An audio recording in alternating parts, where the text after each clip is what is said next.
ये जजमेंट ये lay down कर रहा है कि SC/ST एक्ट में कौन कंप्लेंट फाइल कर सकता है। अगर वो क्रिश्चियनिटी में चला गया है तो क्या वो SC/ST के स्टेटस में रहेगा, क्या वो कंप्लेंट फाइल कर सकता है। आज का जो जजमेंट है वो बहुत ही ऐतिहासिक जजमेंट है। ये जजमेंट ये ले डाउन कर रहा है कि SC/ST एक्ट में कौन कंप्लेंट फाइल कर सकता है। ये दलित क्रिश्चियन के ब्रॉड इश्यू जो पेंडिंग है उससे रिलेटेड नहीं है। ये जजमेंट इतना बता रहा है कि SC/ST एक्ट में जो कंप्लेंट फाइल होती है वो एक व्यक्ति जो SC/ST होगा वही फाइल कर सकता है। हमारे केस में फैक्ट्स ऐसे थे कि जो व्यक्ति था वो 10 साल पहले SC/ST छोड़ के क्रिश्चियन हो चुका था। इसीलिए क्वेश्चन आया कि अगर वो क्रिश्चियनिटी में चला गया है तो क्या वो SC/ST के स्टेटस में रहेगा। अगर वो SC/ST के स्टेटस में नहीं रहेगा तो उस कंडीशन में क्या वो कंप्लेंट फाइल कर सकता है SC/ST एक्ट के अंदर। तो कोर्ट ने आज ये अहम फैसला दिया है और कोर्ट ने कहा है कि ये कंप्लेंट उसने जो फाइल करी थी वो मेंटेनेबल नहीं है। तो ये क्रिमिनल प्रोसीडिंग को रिलेटेड है। ये डिसाइड करती है कि क्या उनकी कंप्लेंट आज फाइल हो सकती थी या नहीं। तो कोर्ट ने क्या कहा है? सुप्रीम कोर्ट का ये कहना है कि क्योंकि आप कंप्लेनेंट जो था वो SC/ST से नहीं है, उसने क्रिश्चियनिटी एक्सेप्ट कर ली है, इसीलिए वो एक SC/ST के कैटेगरी में नहीं आएगा। जैसे सर ने कहा कि 1950 का कॉन्स्टिट्यूशनल ऑर्डर है। कॉन्स्टिट्यूशनल ऑर्डर ये बताता है आपको कि कौन SCs और STs होंगे।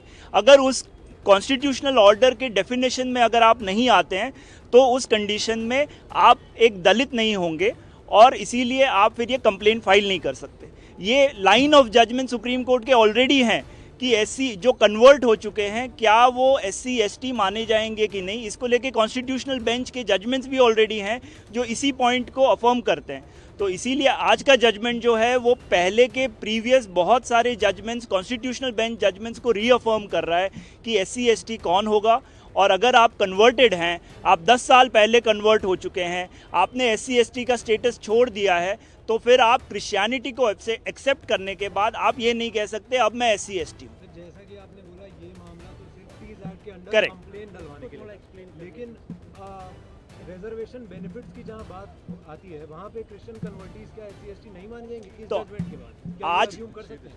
आज का जजमेंट जो है अभी तक जजमेंट अवेलेबल नहीं है। जजमेंट अवेलेबल होने के बाद इस विषय पे टिप्पणी होगी।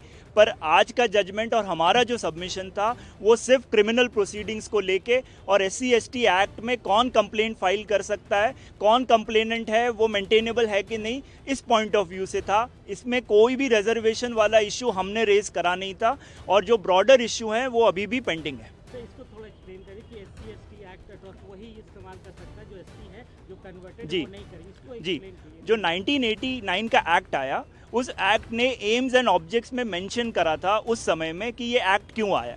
एक्ट इसीलिए आया था क्योंकि बहुत सारे पीड़ित लोग थे जो SC/ST से थे पर उनका जो है वहाँ पे कह सकते हैं कि उनके राइट्स वायलेट हो रहे थे।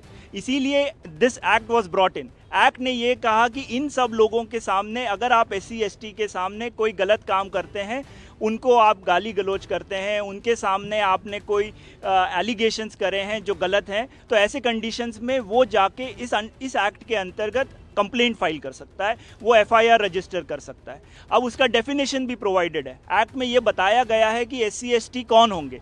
तो SC/ST का जो डेफिनेशन सेक्शन 2 में है वो कहता है कि जो कॉन्स्टिट्यूशनल ऑर्डर है 1950 का उसके डेफिनेशन के हिसाब से डिसाइड होगा कि वो SC/ST है या नहीं है। इसीलिए कॉन्स्टिट्यूशनल ऑर्डर आपको देखना होगा। कॉन्स्टिट्यूशनल ऑर्डर जो है उसका इंटरप्रिटेशन हमारे 2-3 जजमेंट से और बहुत महत्वपूर्ण जजमेंट कॉन्स्टिट्यूशनल बेंच का सुसाई के केस में आया था। उसने इसको इंटरप्रेट करा है कि ये जो 1950 का कॉन्स्टिट्यूशनल ऑर्डर है ये क्या प्रोवाइड करता है। तो उसमें उन्होंने बताया हुआ है कि जो व्यक्ति कन्वर्टेड है वो व्यक्ति इस कैटेगरी में नहीं आएगा। He will not fall under the definition of an SC/ST under the constitutional order. तो इसीलिए अगर ये एक्ट कहता है कि कॉन्स्टिट्यूशनल ऑर्डर के बेसिस पे रहेगा और वो अगर नहीं प्रोवाइड कर रहा है तो ये आज के जजमेंट ने यही कहा है कि SC/ST एक्ट उन्हीं लोगों को अप्लाई करेगा जो शेड्यूल कास्ट है, जो शेड्यूल ट्राइब है और ना कि कोई व्यक्ति जो प्रभातखबर.com, विश्वास वही, रफ्तार नहीं।